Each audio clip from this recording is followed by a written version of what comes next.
meninos! Na aula de hoje a gente vai abordar um pouquinho a respeito de duas patologias que acometem o homem, tá? O botulismo e a malária. A malária já é bem conhecida, né? Acredito que vocês já haviam ouvido falar, né? A respeito da malária. O botulismo já é um pouco mais específico, mas também é muito importante que vocês aprendam sobre ela, tá?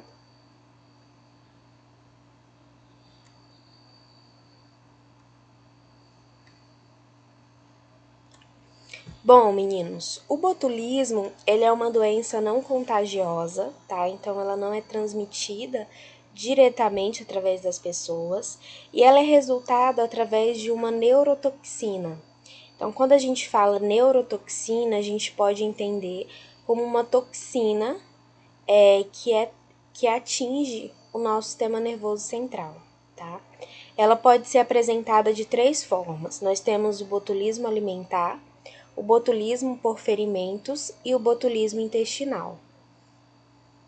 Sendo que o local de produção da toxina botulínica, ela é diferente em cada uma dessas formas. Então, é justamente a respeito da produção da toxina que nós vamos ter uma manifestação diferente, tá? Essas manifestações, elas podem ser neurológicas e ou gastrointestinais, tá? É uma doença extremamente importante porque ela apresenta um elevado grau de letalidade, tá? Considerado como uma emergência clínica e de saúde pública. Então, casos de infecção, né, casos de contaminação pelo botulismo causam uma grande gravidade clínica, né, é uma condição médica extremamente grave, devido justamente a essas alterações neurológicas ou gastrointestinais. Para poder minimizar o risco, a sequela, né, é extremamente importante o diagnóstico precoce e o início do tratamento. Tá? Então, nós havíamos comentado, né, que nós temos 3 tipos de botulismo. Um desses é o botulismo alimentar, caracterizado pela instalação súbita e progressiva. Os sinais e sintomas, eles podem ser gastrointestinais e ou neurológicos. Então, em geral, o paciente ele pode apresentar sinais como náusea, vômito, diarreia e dor abdominal, podendo também estar presentes alguns sinais e sintomas neurológicos, como cefaleia, vertigem, tontura, visão turva, tá? Boca seca, dentre outros.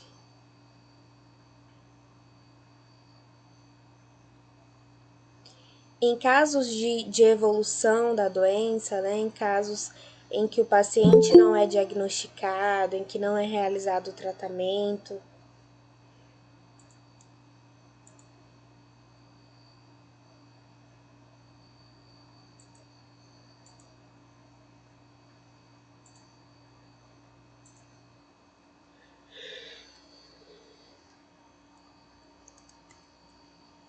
esse material aqui já está disponível no grupo de vocês, tá?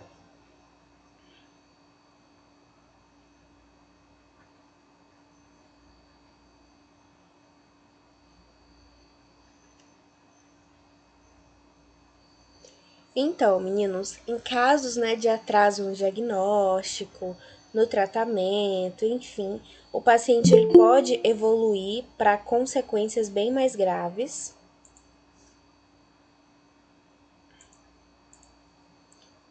O paciente pode evoluir, né, para condições bem mais graves.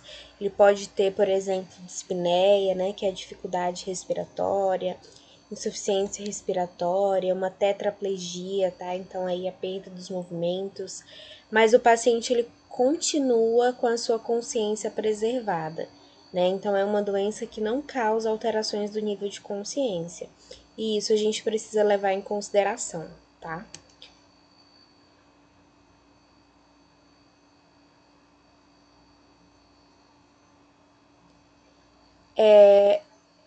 Ela pode apresentar uma progressão por 1 a 2 semanas, então essa doença ela pode durar aí um período de 1 a 2 semanas e estabilizar-se por mais 2 ou 3 antes de iniciar a fase de recuperação, né? Então, durante esse período, o paciente ele precisa ser bem acompanhado, bem assistido pelas equipes médicas, justamente por conta dessa condição, tá, neurológica que pode ser agravada, tá?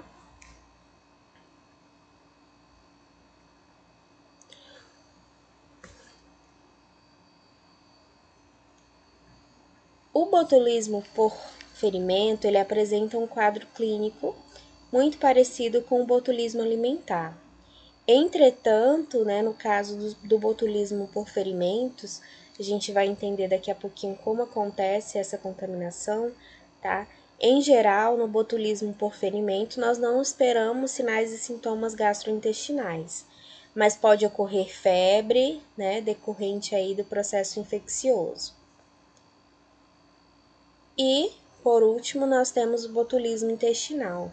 O botulismo intestinal ele é muito recorrente nas crianças, tá? Que pode variar desde um quadro de constipação, né? A criancinha não conseguir evacuar, até a síndrome de morte súbita. Não sei se vocês já ouviram falar dessa síndrome de morte súbita, mas é quando a criança, né, o bebê, ele morre do nada, aparentemente sem motivo aparente, tá? Essa é a síndrome da morte súbita. Em geral, né, o bebezinho também pode apresentar sinais de constipação, de irritabilidade, tá? Podem acontecer em pessoas mais velhas também, não necessariamente só em crianças. Além disso, ele pode apresentar dificuldade na movimentação da cabeça, a sucção, né? Quando o bebê vai mamar, você consegue observar uma sucção mais fraca, uma disfagia, né? Essa dificuldade de se alimentar, um choro mais fraco também, hipoatividade, tá? Uma diminuição das atividades motoras, enfim. Quem que causa, né, o botulismo? Vocês sabem? Vocês já ouviram falar?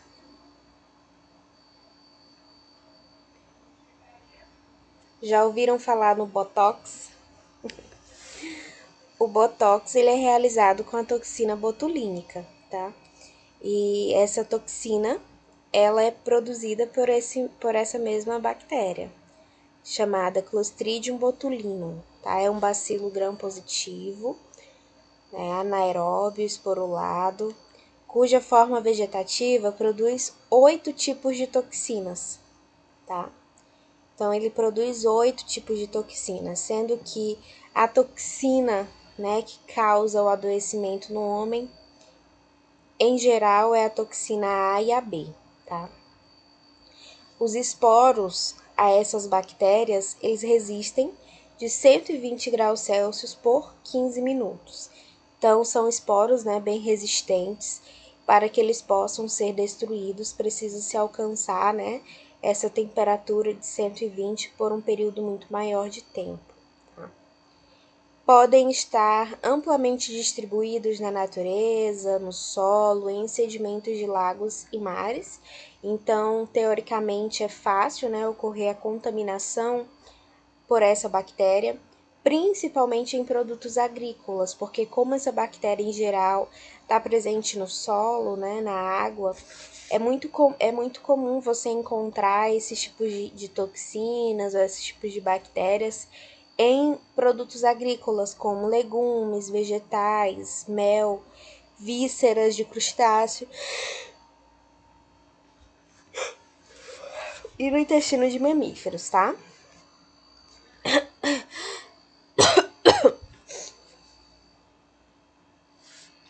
Os principais reservatórios, meninos, como eu comentei com vocês, para esses esporos, são a própria natureza, tá? Então, esses esporos, eles são facilmente encontrados em solos, sedimentos de lagos e mares, produtos agrícolas, né, como legumes, vegetais, mel, intestinos de mamíferos, peixes e vísceras. Então, por isso, também a importância, né, da higienização desses alimentos antes do consumo humano.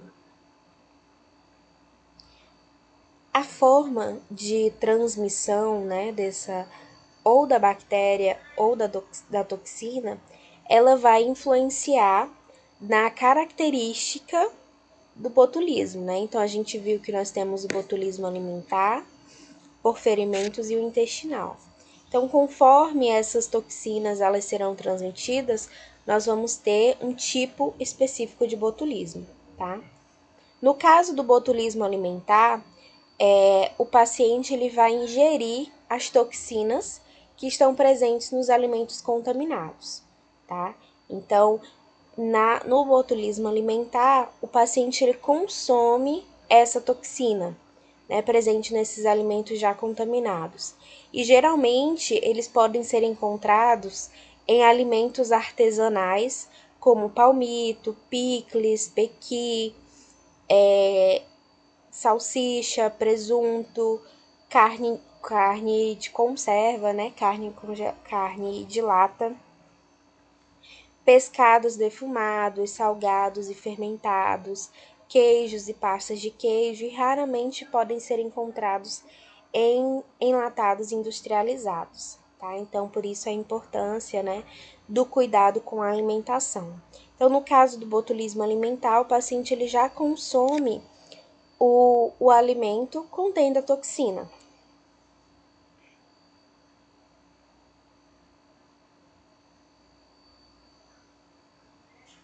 No caso do botulismo por ferimento, o que acontece? O paciente ele tem uma ferida, né, em alguma região do corpo, e essa ferida ela acaba sendo contaminada pela bactéria. Essa bactéria, em condições anaeróbicas, ou seja, em condições que não possuem oxigênio, ela apresenta a sua forma de esporos e produz a sua toxina. Então, no caso do botulismo por ferimento, esse ferimento ele será contaminado por uma bactéria e naquela região ocorre a produção de toxinas, tá? Em geral, quais são as principais portas de entradas, né, para essas bactérias? São as lesões por pressão, que são conhecidas como úlceras crônicas, né, alguns tipos de úlceras crônicas, tá, com tecido necrótico. Pessoas que sofrem acidentes por esmagamento, tá? Ferimentos em áreas profundas, ou ainda aqueles produzidos por agulhas em usuários de drogas injetáveis, tá? Ou então até mesmo nas lesões nasais de drogas inalatórias, tá? Então são as principais portas de entrada para essas bactérias. E após a entrada, né, dessa bactéria no organismo, ocorre a produção da toxina. E a partir da toxina começam aqueles sinais clínicos que a gente comentou no início da aula, né, como febre, tá? Em geral, o botulismo por ferimento ele não vai apresentar sintomas gastrointestinais.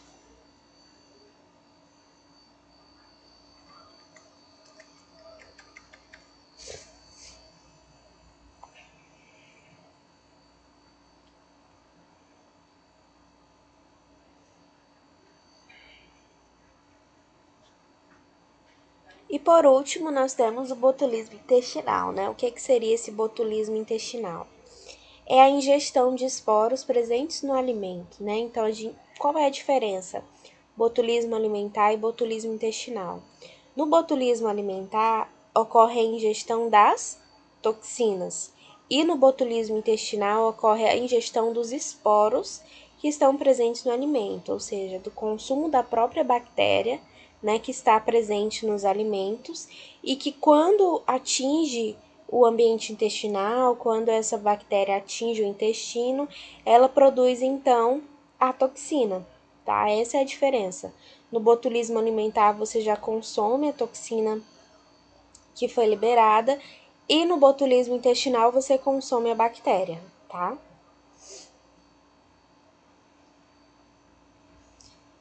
Algumas outras formas, que são formas mais raras, nós temos os casos do botulismo acidental, que está associado aí ao uso terapêutico ou estético, né, da toxina botulínica, que é muito utilizada em laboratórios, né? Gente, perdão. pouquinho de falta de ar. Então, né, esses outros casos de botulismo acidental, ele pode acontecer em clínicas de estética, né, devido ao uso aí da toxina botulínica, conhecida popularmente como Botox, né, e quando há a manipulação de material contaminado em laboratório também, tá bom? São algumas outras formas, embora sejam muito raras.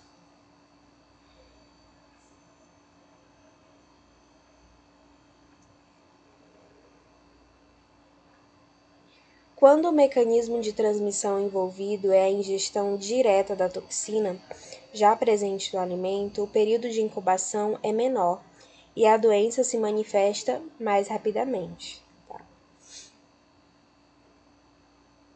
Então, quando ocorre, né, a ingestão da toxina em si, os sinais e sintomas eles vão apresentar de forma mais rápida, porque a toxina já foi produzida, então você consome a toxina em si, tá? E isso faz com que os sinais e sintomas eles causem esse efeito de forma mais rápida.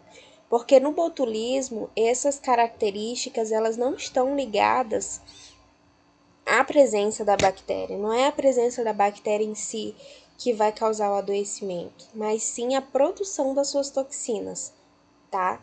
Então, por isso que quando você consome a toxina no próprio alimento, os seus sinais e sintomas eles vão apresentar de forma mais rápida. Períodos de incubação curtos, né? Então, quanto mais rápido você desenvolver esses sintomas, sugerem uma maior gravidade, um maior risco de letalidade, né? Porque quanto mais rápido também surgem esses sinais e sintomas, indica uma maior quantidade de toxina presente naquele alimento.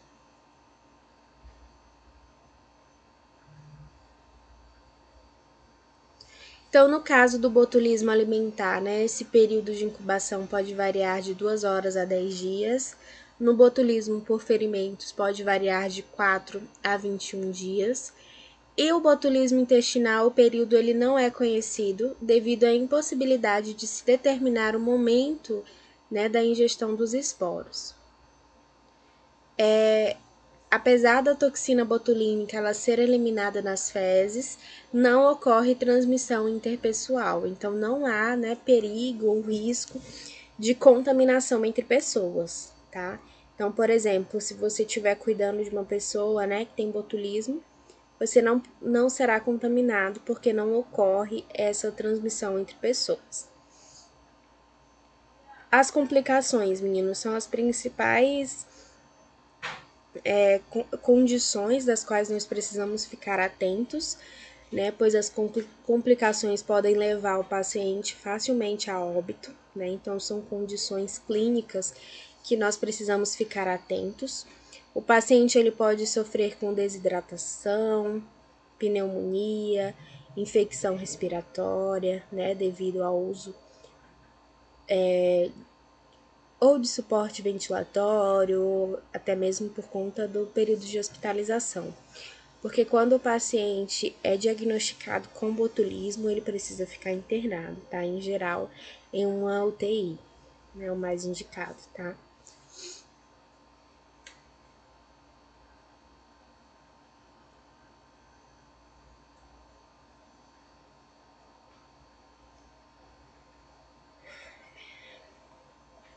Bom, em relação ao diagnóstico, o diagnóstico ele pode ser feito por várias técnicas, tá? Como, por exemplo, através da cultura de amostras, da detecção da toxina botulínica por meio de bioensaios em camundongos, tá? Através da coleta de soro e fezes, né, de todos os casos suspeitos no início da doença, enfim. Então, o diagnóstico ele é clínico, né, através das análises clínicas, da condição patológica do paciente, mas também tem que ser feita uma análise laboratorial. Tá? Isso aqui não é muito importante. Bom, tratamento, né? O tratamento ele é essencial.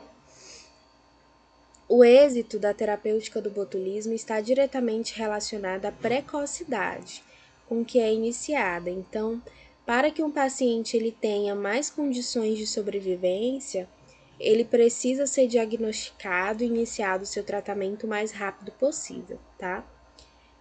E também em relação às condições do local onde será realizado, né? Então, o paciente ele precisa ser conduzido a uma unidade de terapia intensiva, né? Onde ele vai possuir mais suporte, né? De acompanhamento e tudo mais.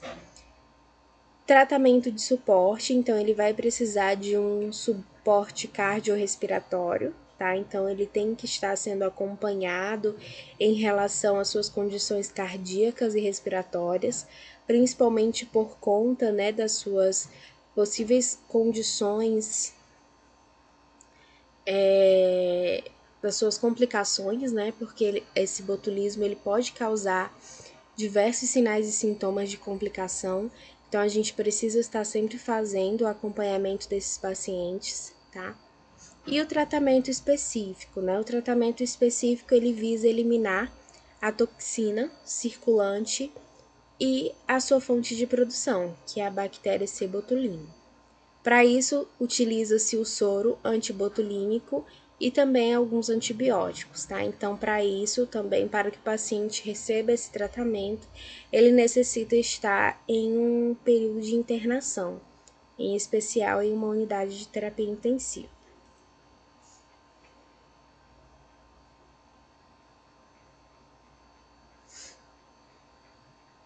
Esse daqui é a respeito, né, da notificação, né? O botulismo ele é uma doença de notificação compulsória e investigação obrigatória, desde a publicação da portaria do Ministério da Saúde de 2001.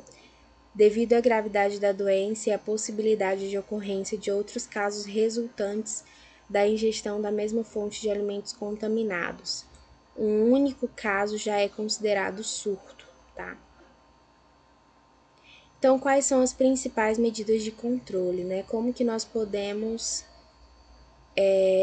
orientar a população, né? Quais são as medidas que nós precisamos ter? Ações de educação em saúde, orientar a população sobre o preparo, conservação e consumo adequado dos alimentos associados a riscos do adoecimento. Então, nós precisamos ter medidas de educação, tá? Conversas, orientações com esses pacientes e estratégias de prevenção. Orientar as medidas iniciais de prevenção e controle de acordo com o modo de transmissão e resultados da investigação do caso.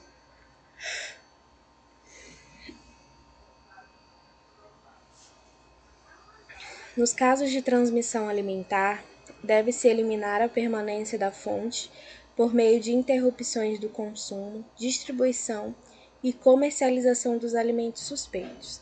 Então, se for notificado um paciente com botulismo, né, deve ser feita toda uma investigação do consumo, né, o que esse paciente consumiu, para poder interromper imediatamente a distribuição desses alimentos.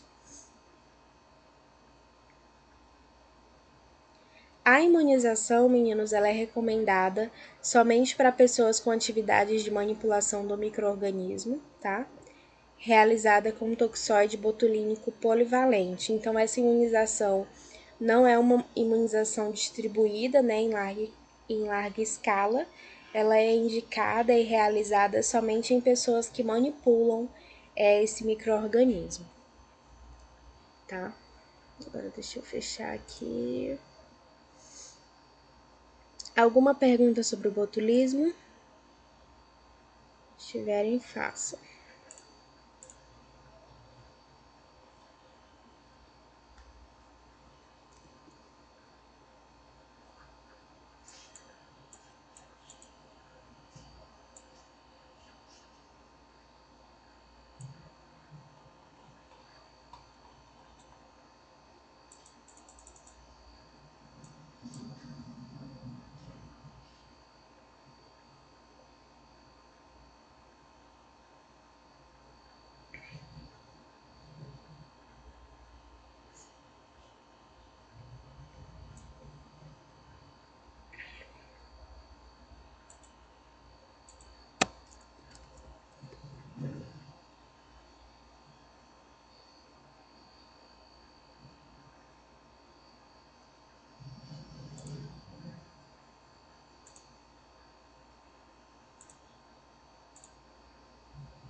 E agora, para a gente finalizar nossa aula de hoje, vamos ver um pouquinho a respeito da malária, né?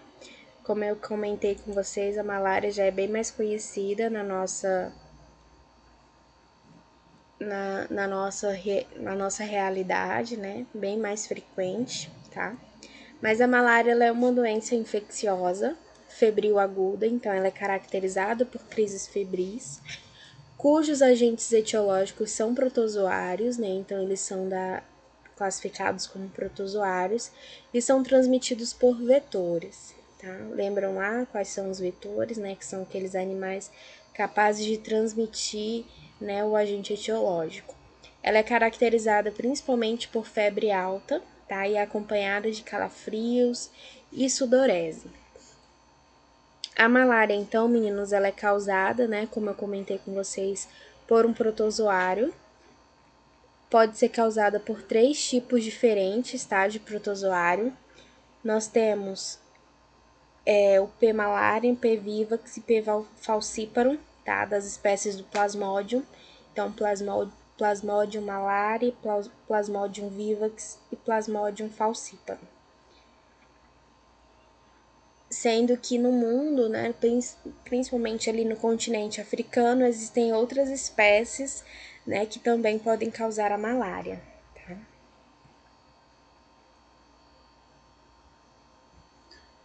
O homem é o único reservatório com importância epidemiológica para a malária humana, né? Então nós somos o reservatório da malária, tá? Então lembra lá daquele ciclo, né, infeccioso. A gente lembra que o homem é o principal reservatório da malária. Os vetores, então, quem que transmite a malária, né? A malária ela é transmitida, o plasmodium ele é transmitido através de um mosquito que pertence à ordem Diptera, onde as principais espécies transmissores da malária é o Anopheles, tá? Do gênero Anopheles. Mas existem mais de 400 espécies no mundo, das quais 60 ocorrem no Brasil, que são capazes de realizar essa transmissão da malária, né? Então, lembrem desse gênero Anopheles, tá? Dos quais a maioria deles possui essa capacidade de transmissão. Popularmente, né, esses mosquitos eles são conhecidos como carapanã, muriçoca, sovela, mosquito prego e bicuda, tá? Então, popularmente, quando você for conversar, né, com seu paciente, orientar, vocês não vão utilizar o nome científico, vocês precisam conversar com eles utilizando os termos populares, né, os termos conhecidos popularmente, para que ele possa lhe compreender, tá?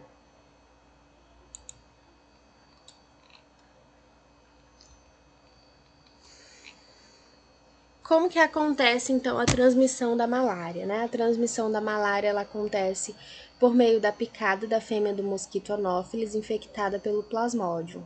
Os vetores, eles são mais abundantes em horários crepusculares, ao entardecer e ao amanhecer. Então, esse período, né, de contaminação acontece principalmente nesses horários, porém, né, logicamente pode ocorrer a contaminação em outros horários também.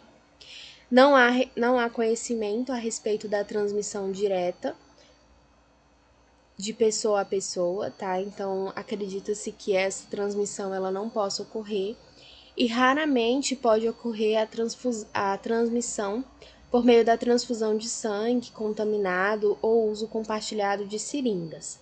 Então, o modo principal de contaminação da malária, é através da picada da fêmea do mosquito, né? E esse mosquito ele acaba se contaminando ao picar uma pessoa que estava contaminada e assim ele consegue transmitir, tá, esse protozoário e causando o adoecimento. Então a gente pode entender dessa forma que, por exemplo, se você tiver contato, né, com uma pessoa que tem malária, essa pessoa ela não lhe oferece riscos, você não pode ser contaminada simplesmente porque você está próxima a ela, tá? Essa transmissão direta ela não ocorre. O período de incubação ele vai variar, né, conforme as espécies do Plasmodium. O Plasmodium falciparum, esse período de incubação, ou seja, né, o período em que houve a picada do inseto até o início dos sintomas, pode variar de 8 a 12 dias. O Plasmodium vivax de 13 a 17 dias e o Plasmodium malariae de 18 a 30 dias.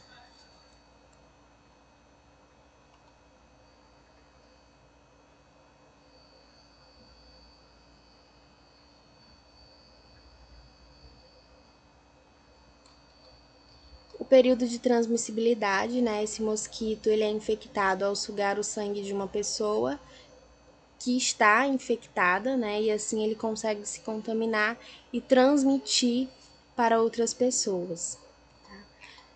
A malária, ela é uma condição que pode apresentar muitas complicações, principalmente em crianças e gestantes, né? Então, a essas pessoas que são aqui da nossa área de risco, né, da região amazônica, nós precisamos ter muito cuidado, principalmente quando nós atendemos crianças e grávidas, tá?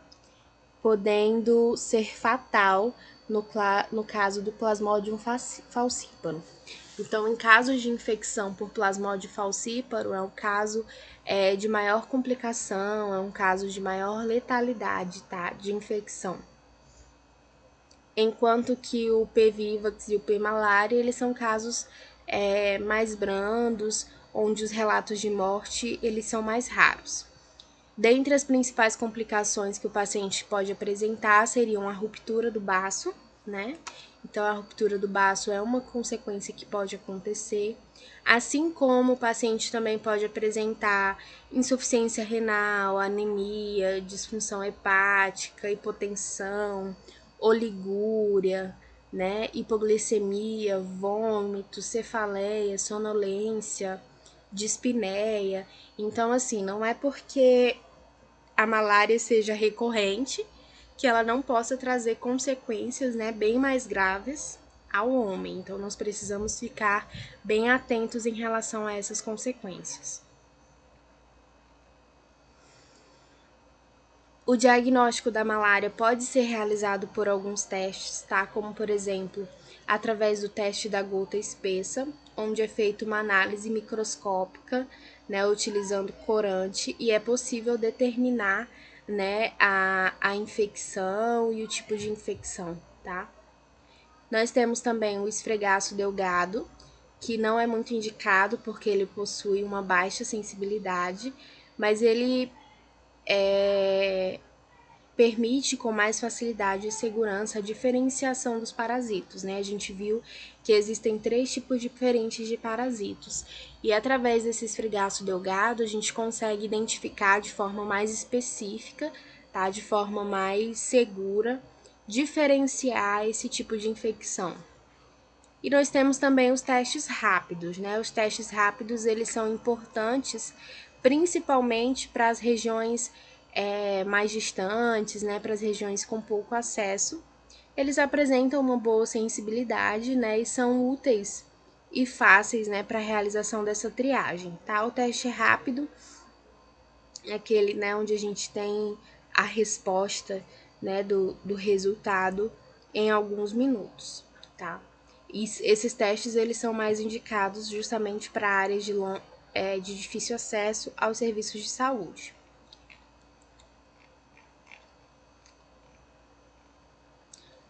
O tratamento, né? O tratamento da malária também tem ficado aí bem famoso, né, nos últimos tempos, principalmente por conta do uso da hidroxicloroquina, né? Isso é possível atuação contra Covid-19, mas que a gente já viu através de alguns testes e análises experimentais, testes clínicos, né, a ineficácia, tá, da hidroxicloroquina para o tratamento do coronavírus.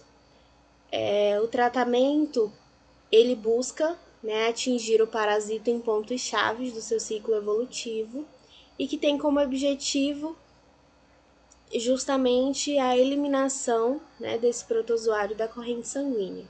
Para isso podem ser utilizados diversos medicamentos, combinação de diversos medicamentos, tá, para se atingir essa condição, né? Mas são medicamentos extremamente difíceis de serem utilizados e que causam muitas reações adversas.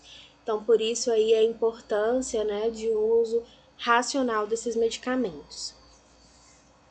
Para atingir esses objetivos, diversas drogas são utilizadas, cada uma delas agindo de forma específica, tentando impedir o desenvolvimento do parasito no hospedeiro. Os medicamentos antimaláricos utilizados em todo o território nacional em unidades do Sistema Único de Saúde. Então, todos esses medicamentos, eles são disponíveis, tá, pelo Sistema Único de Saúde.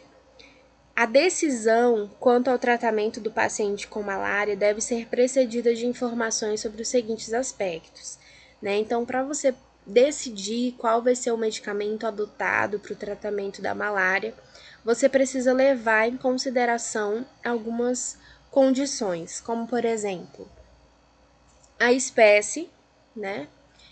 A especificidade do esquema terapêutico, a idade do paciente, né? Porque idosos e crianças têm mais riscos de toxicidade.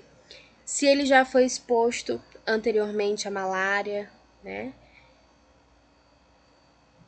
Se ele possui outras condições de saúde que possam agravar, como por exemplo a gravidez, né? Então as grávidas elas precisam receber um tratamento específico. A gravidade da doença, então o paciente está apresentando alguma complicação, né? Todas essas condições elas precisam ser levadas em conta, tá? A necessidade de hospitalização, então é um paciente que vai precisar ficar internado, né? Então todas essas condições elas precisam ser levadas em consideração. Aqui nós temos alguns esquemas terapêuticos, tá? De medicamentos.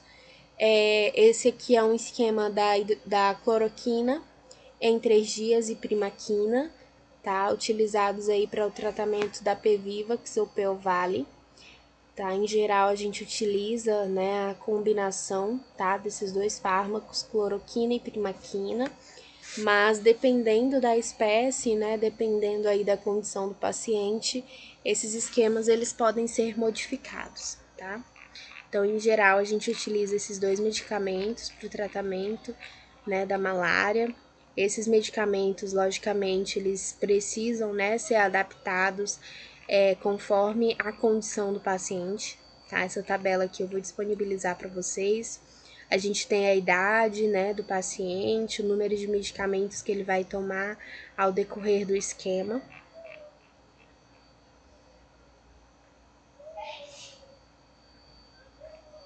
Esse daqui já é um esquema de tratamento somente com a primaquina, tá? Então, sem a cloroquina. Esse é um esquema de tratamento somente com a cloroquina, né? Então, vocês conseguem observar que a gente tem uma série de esquemas, né, que precisam aí ser analisados, tá? Para poder escolher o melhor esquema terapêutico para o paciente. Esse daqui já são outros medicamentos, o Artemeter e o Lumefantrina, tá? São outros medicamentos utilizados para o P. falciparum, que a gente viu que é uma forma mais grave, né, de infecção, então por conta disso são indicados outros tratamentos, tá? Artesunato e mefloquina, também para o P. falciparum, né, um outro esquema de tratamento. Então, todas aquelas condições que eu comentei com vocês precisam ser avaliadas, né, antes da prescrição. Doxiciclina, primaquina, tá? Para P. falciparum também. Então, antes de você, né, como a gente vai trabalhar na administração, né, dos medicamentos, a gente precisa com certeza estar atentos a esses esquemas. A gente precisa conhecer, né, o esquema antes de realizar o tratamento, tá?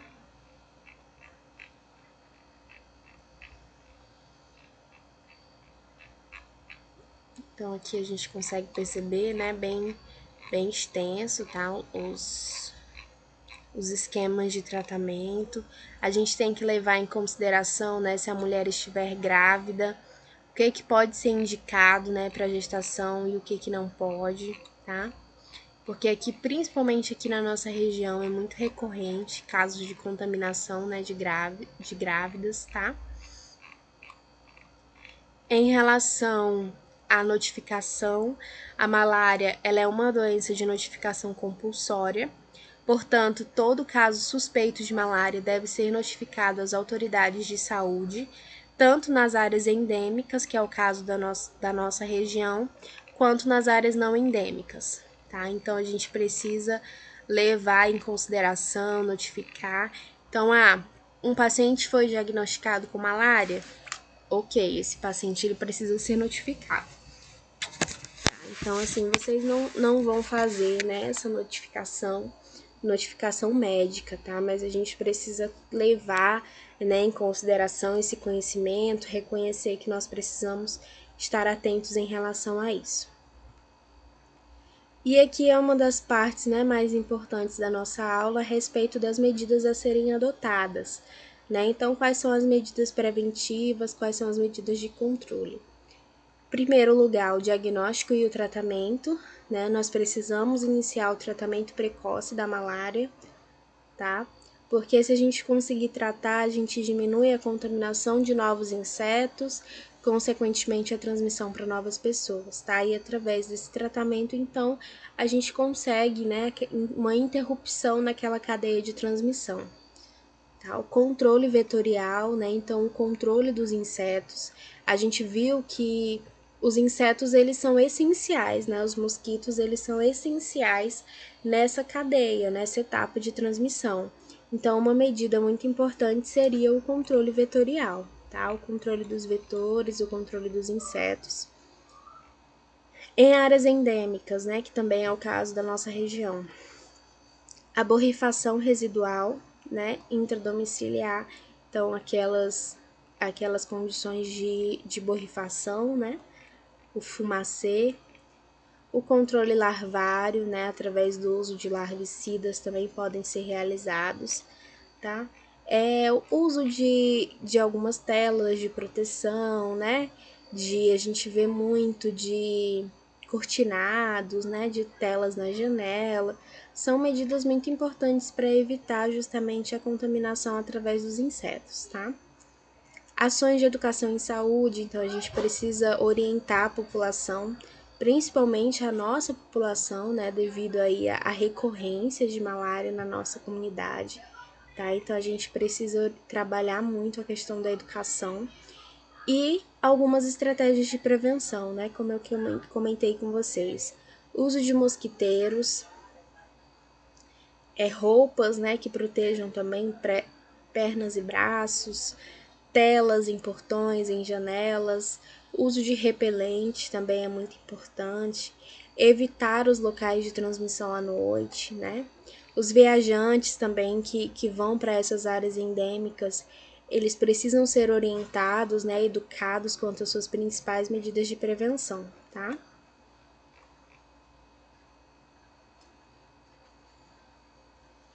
E aí eu vou pedir para vocês realizarem a leitura, tá, desse material. Qualquer dúvida, vocês podem perguntar. E aí a gente amanhã eu vou passar um estudo dirigido para vocês, tá? Então amanhã a gente não vai ter aula aqui na plataforma. Eu vou enviar um estudo dirigido para vocês no valor de 3 pontos, né? Esse estudo dirigido vocês terão até segunda-feira para me enviar, tá? Ele vai valer 3 pontos para somar com os 7 pontos da prova, tá bom? Alguma pergunta?